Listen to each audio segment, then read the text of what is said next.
만약 여러분이 부활하신 예수님이라면 부활 후에 제일 먼저 어디를 가시겠습니까? 저는 로마로 가겠습니다. 로마 황제가 되어야지요. 죽음을 정복한 사나이, 그에게 어울리는 자리는 로마 황제의 자리가 아니겠습니까? 아니면 본디오 빌라도에게 갔을 것입니다. 너의 판결은 틀렸다. 너는 비겁했다. 알려주어야지요. 하다못해 예수님을 채찍질하고 조롱하고 옷을 벗겨 십자가에 못 박은 로마 병정들에게라도 짠 하고 나타나야 되지 않겠습니까? 위에서 시킨다고 다 하지 말고 생각이라는 것을 좀 하고 살아라 라고 한마디 해줄 것 같습니다. 그런데 부활의 예수님은 어디로 가십니까? 오늘 보면 10절을 보시면 이렇게 되어 있습니다. 갈릴리로 가라. 거기서 나를 보리라. 로마로 갈까? 갈릴리로 갈까? 여러분, 이것이 우리의 사실은 영적인 전쟁입니다. 로마냐? 갈릴리냐? 하나님의 입장에서 보면 예수님을 십자가에 죽게 하시는 것이 쉽겠습니까? 아니면 예수님을 로마 황제로 만드는 것이 쉽겠습니까? 로마 황제 만드는 것이 훨씬 쉬웠을 것입니다. 예수님 입장에서도 로마 황제가 되는 길을 가시는 것이 훨씬 더 쉬우셨을 것입니다. 그러나 하나님은 예수님이 십자가 지시기를 원하셨습니다. 예수님 십자가 지실 때 성부 하나님의 마음이 얼마나 고통스러우셨을까요? 예수님은 그 하나님의 뜻에 복종하셨습니다. 쉽지 않았습니다. 얼마나 힘드셨을까요? 마찬가지로 부활하신 예수님은 예수님의 복음이 땅끝까지 전파되기를 원하셨잖아요. 효율성을 따져보면 로마로 가셔서 로마 황제가 되는 것이 훨씬 더 효과적입니다. 그러나 예수님은 제자들이 전도라는 미련한 방법으로 땅끝까지 이르러 예수님의 십자가와 부활을, 예수님의 복음을 증거하기를 원하셨습니다. 그것이 세상을 구원하시는 하나님의 뜻입니다. 그런데 우리는 로마를 원하지요. 로마로 가고 싶어 합니다. 그래서 자꾸만 주님과 딜을 하는 거예요. 거래를 합니다. 하나님, 이것만 해주시면, 조금 더 주시면, 제게 로마를 허락하시면 로마에는 잠깐만 들렀다가 갈릴리로 가겠습니다. 우리가 사실 갈릴리를 주님께 이렇게 거래한다고 내세우지만 사실 우리는 로마를 원하지요. 우리가 착각하기 때문입니다. 내가 입신양명해야, 내가 잘 돼야 하나님께도 영광 올려드리지. 아닙니다, 여러분. 하나님은 우리의 세상적인 성공이나 우리의 세상에서의 위치로 인하여 영광 받으시지 않습니다. 왜냐하면 하나님은 하나님이시기 때문입니다. 온 우주의 주인이세요. 그깟 세상적인 것으로 하나님은 영광 받으지 않습니다. 하나님은 지금도 충분히 홀로 영광 중에 계십니다. 제가 청년 때는 중고등부 교사를 오래 했습니다. 여름 수련회가 다가오면 교사 강습회를 하지요. 총무 교사를 제가 많이 했기 때문에 늘 참석했습니다. 그런데 강사 중에 주일학교의 중요성에 대해서 이런 식으로 말하는 분이 계셨습니다.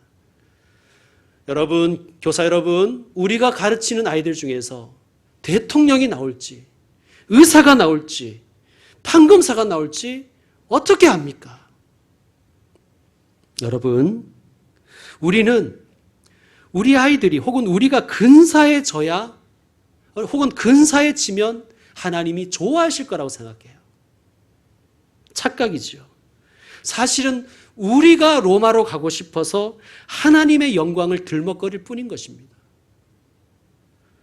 여러분, 우리들은 세상적인 기준으로 우리가 좀 더 근사한 사람 되길 원하고 세상적인 기준에서 우리가 다니는 교회가 좀 멋있는 교회가 되기를 원합니다.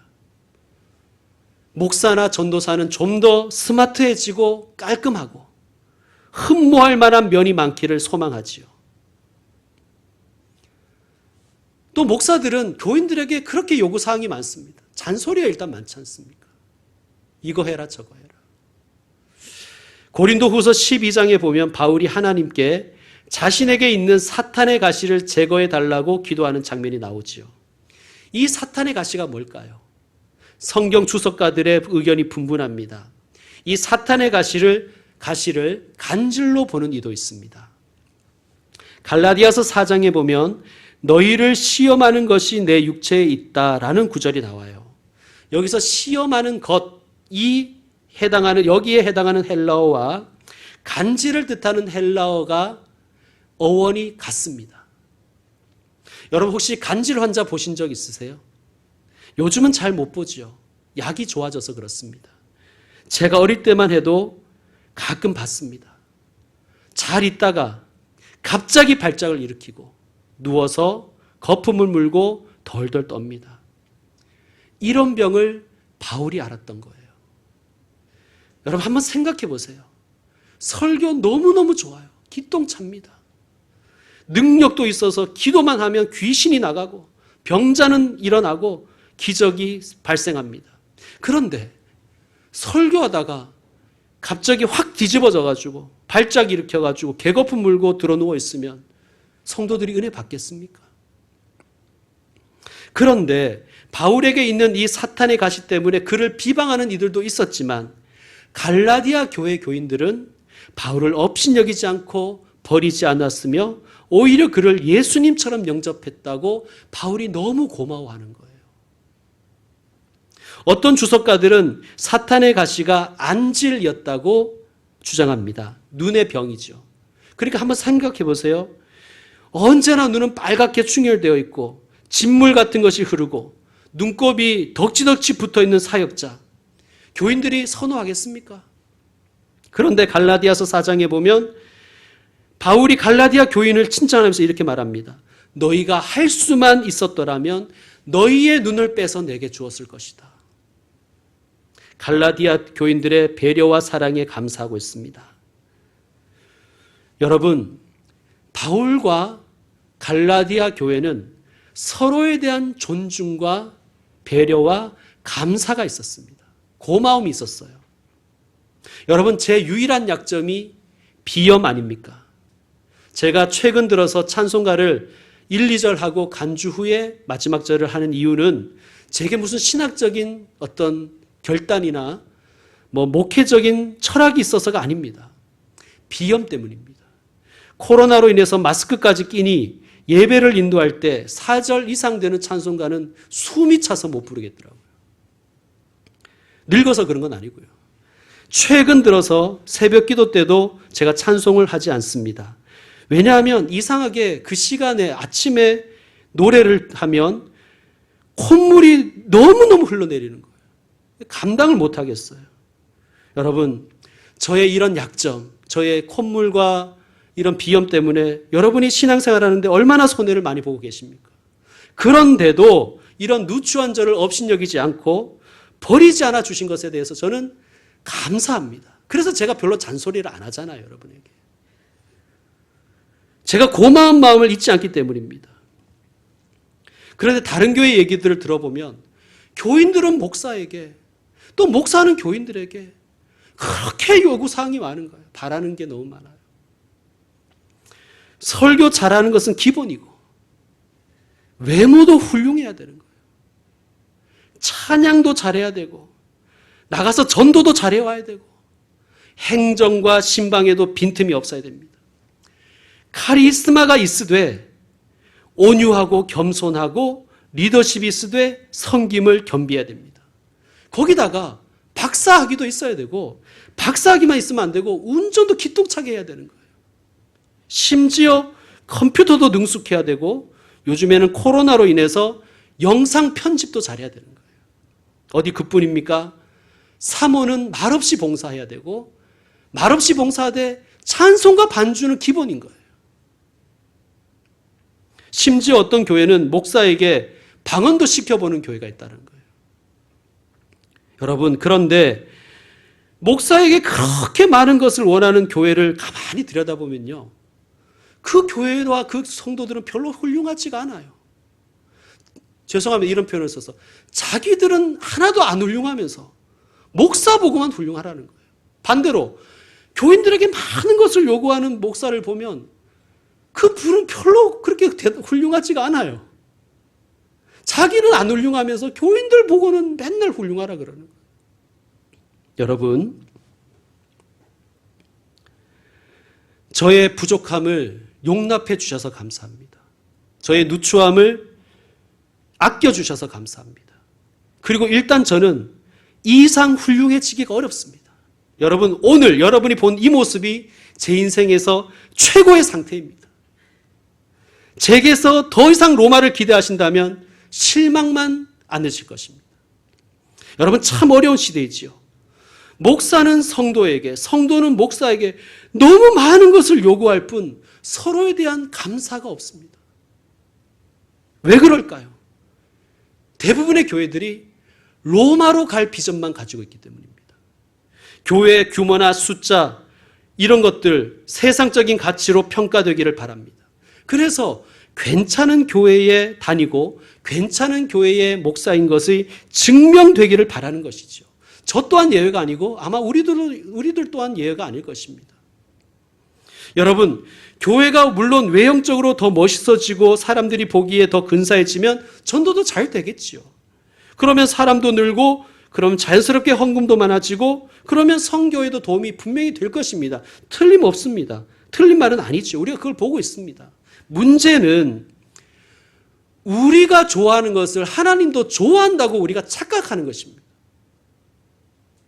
그렇기 때문에 대부분의 교회의 구원은 조금씩 내용, 표현만 다르지 전부 다 우리도 로마로 가보자 아닙니까?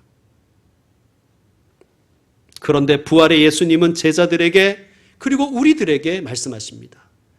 갈릴리로 가라. 갈릴리에서 만나자. 갈릴리에 함께 가자. 성도 여러분, 우리는 로마가 아니라 갈릴리를 향해야 됩니다.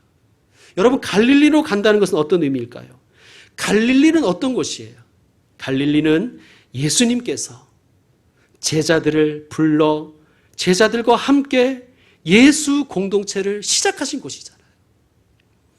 제자들은 예수님의 부르심에 순종하여서 3년을 예수님과 함께 다니며 예수님께 배우고 훈련받았습니다. 주님이 그 갈릴리로 다시 가라고 하십니다. 어떤 의미일까요?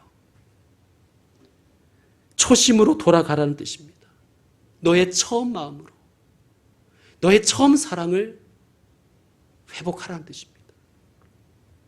그리고 다시 시작하자는 뜻입니다.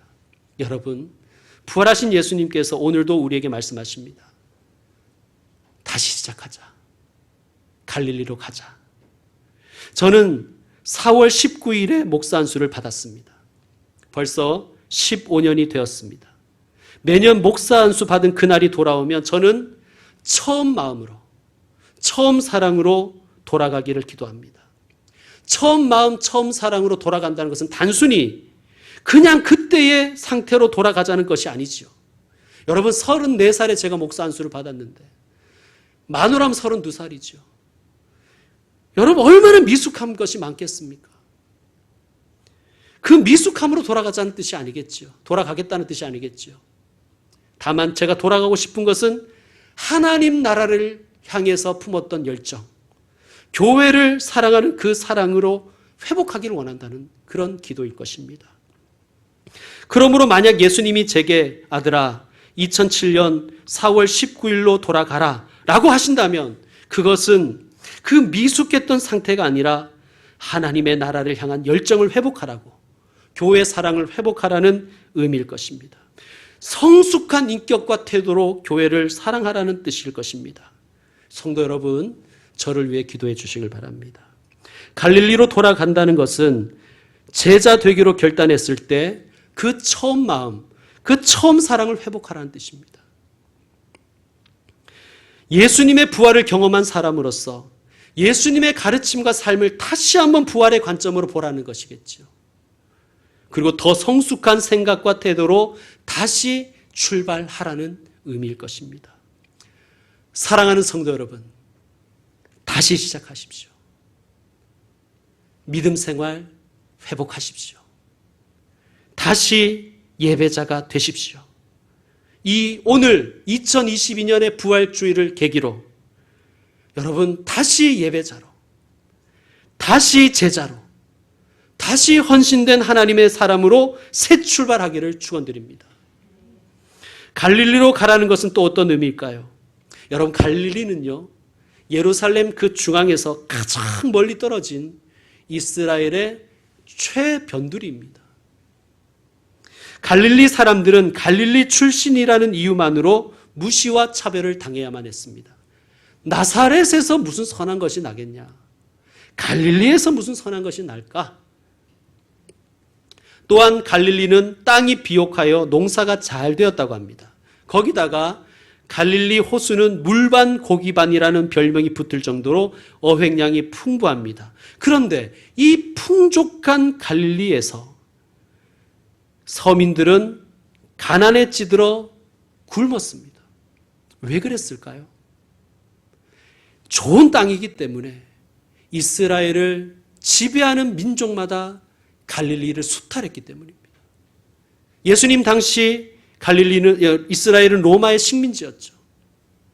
그러니까 갈릴리는 로마와 그 앞잡이들과 탐관오리들의 수탈의 대상이 되어서 그 비옥한 땅에서 사람들은 착취당하고 가난에 찌들어야만 했습니다. 수탈을 견디다 못한 사람들이 봉기를 일으켰지요. 그러나 그 반란은 다 실패했습니다. 그러므로 갈릴리 사람들에게는 패배의식과 피해의식이 깔려 있는 거예요. 여러분, 예수님의 제자들 중에도 독립운동한 사람들이 있었습니다. 무장 독립운동한 사람들. 그런 제자들이 있었습니다. 그들이 예수님을 만난 거예요. 아, 이분이 메시아로구나. 이분이 다윗의 왕국을 회복할 분이시구나. 이제 자신들에게도 출세의 길이, 중앙으로 진출할 기회가 열렸다고 그들은 생각했습니다. 아, 이제 이 지긋지긋한 갈릴리 벗어나겠구나. 제자들의 이 머릿속에는 이제 예수님이 왕이 되시면 누가 오른쪽에 앉을까, 누가 왼쪽에 앉을까, 그거밖에 없습니다. 그것 때문에 맨날 싸우는 거예요. 어느 날 드디어 예수님이 예루살렘으로 올라가자라고 선포하시는 거예요. 얼마나 기뻤겠습니까? 야, 이제 때가 왔구나. 이제 이 징글징글한 갈릴리 떠나게 되었구나. 나는 다시는 돌아오지 않겠다. 금이 환영하면 나는 다시 돌아오지 않겠다. 그들은 그렇게 신나서 출발했을 것입니다. 그런데 부활의 예수님이 갈릴리로 다시 가라고 하십니다. 무슨 뜻일까요? 세상적인 관점에, 그리고 세상적인 욕망에 들끓는 눈으로 갈릴리를 보지 말고 이제 부활을 경험한 눈으로, 이제 변화된 눈으로, 새로운 눈으로 갈릴리를 다시 바라보라는 뜻이 아니겠습니까? 부활의 예수님은 우리의 눈을 변화시키십니다. 부활을 경험한 사람은, 부활을 믿는 사람은 관점이 달라집니다. 제 동기 목사님의 이야기를 하나 해드리겠습니다. 저보다 2살 미친데 신대원 동기예요. 이분이 공동 목회를 제안받았어요. 신학교 교수고요. 그래서 공동 목회를 제안받았기 때문에 그 제안에 응할 마음으로 그 교회를 방문했습니다. 그런데 듣던 얘기와 다른 거예요. 분명히 상가 2층이라고 했는데 가보니 오래된 상가 건물에, 그것도 지하, 반지하도 아니고 완전 지하 교회더라는 거예요. 교회에 들어서자마자 지하 특유의 냄새가 납니다. 그렇죠. 오래된 건물 지하에 그 습하고 곰팡이 냄새가 배어 있지 않습니까? 제안한 그 목사님의 이야기를 듣기도 전에 이미 마음은 다쳤고 결정을 내렸습니다. 상가교회는 아니잖아, 그래도. 그것도 지하교회는 너무 아니잖아. 야, 여기가 그래도 송파구인데 누가 오겠냐, 여기에. 내가 아무리 애써봐도 이것은 소망이 없을 거야. 그 교회 목사님은 제 동기 목사님이 함께 목회하면 이렇게 했으면 좋겠다고 이야기했지만 제 동기는 다 완곡하게 거절했습니다. 물론 점잖게, 좋게 그럴듯한 이유를 댔지만 속으로는 야, 내가 이 교회랑 어울리겠냐? 이 교회 사람들과 나는 동화될 수 없어. 내가 이 교회 다니면 이 사람들하고 난 똑같이 거지같이 살 거야. 뭐 이런 생각뿐이었습니다. 그렇게 공동목회를 제안을 뿌리치고 신학교에서 교수 생활을 하고 있었습니다. 한두 달이 지난 어느 날, 바로 이번 주였어요. 며칠 전부터 몸이 좋지 않더니 갑자기 극심한 육신적 고통이 몰려왔다고 합니다. 너무 괴로워서 하나님께 기도했습니다. 하나님, 몸이 왜 이런지 모르겠습니다. 저를 좀 고쳐주세요. 그렇게 기도하고 있는데 그때 너무나 선명하게 네 글자가 딱 생각나더라는 거예요. 지하교회. 충격을 받았습니다. 그리고 목사님의 마음에 이런 울림이 있는 거예요. 아들아, 거기에 생명이 있다. 자기는 거기에는 희망이 없다고 이미 결정을 내려버렸는데 주님의 눈과 주님의 생각은 다른 것이에요. 거기에 생명이 있단다. 목사님의 눈에 눈물이 쏟아집니다. 통곡을 했습니다. 사실 이분이 눈물이 별로 없는데 그렇게 눈물이 쏟아지더래요. 그러면서 가난한 유학생 시절에 잘 사는 유럽인들의 눈에 비친 그 초라한 아시안 유학생, 진짜 거지 같았던 자기와 자기 가족을 환대해 주었던 그 유럽의 교회 교인들도 생각이 나더라는 거예요. 하나님께서 자기가 그 교회를 주님의 몸된 교회인데 지하교회라고 소망이 없다고 그냥 거절해버린 것을 기뻐하지 않는다는 확신이 들더라는 거예요. 목사님이 하나님께 항복하고 회개했습니다. 하나님, 주의 몸된 교회임을, 그리고 그곳에 생명이 있음을 간과했습니다. 그런 곳에서는 저는 일할 수 없다고 생각했습니다. 교수인 나는 그 교회와 어울리지 않는다고 생각했으며 그 교회의 교인들과 동화되기가 싫었습니다. 하나님, 제가 교만했습니다. 이제는 뭐라도 하겠습니다. 그냥 예배자로 예배만 드려도 좋습니다. 그곳에 생명이 있기 때문입니다. 공동 목회가 아니라 그 목사님이 나를 부교육자로 부려도 좋습니다. 하나님, 그 교회로 가겠습니다. 제안해 준 목사님에게 다시 말씀드렸고 지금 섬기는 교회를 5월 말로 사임하고 부름받은 교회로 가기로 했다고 합니다. 목사님이 이런 말씀을 하시는 거예요.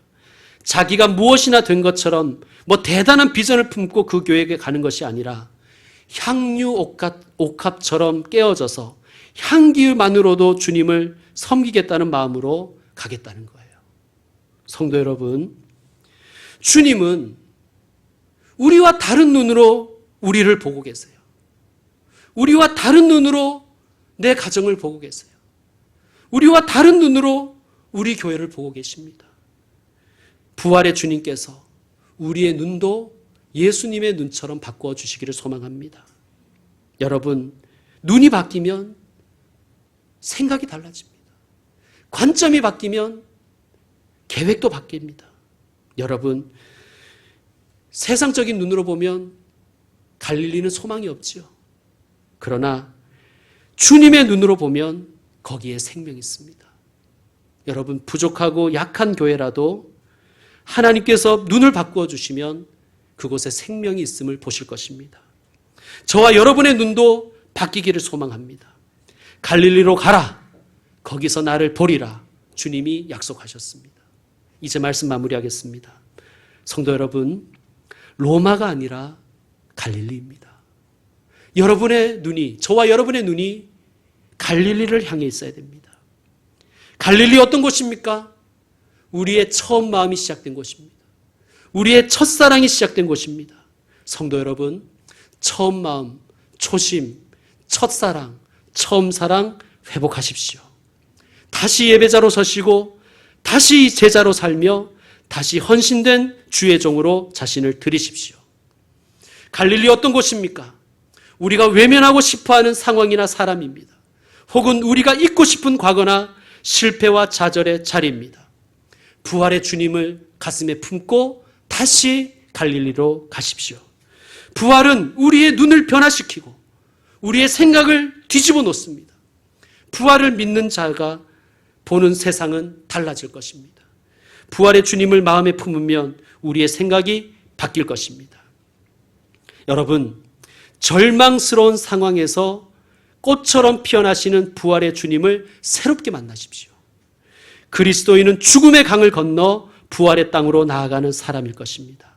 날마다 부활을 믿고 경험하며 죽음을 넘어 담대히 부활을 향해 달려가는 주님의 사람들이 되기를 축원드립니다. 기도하겠습니다.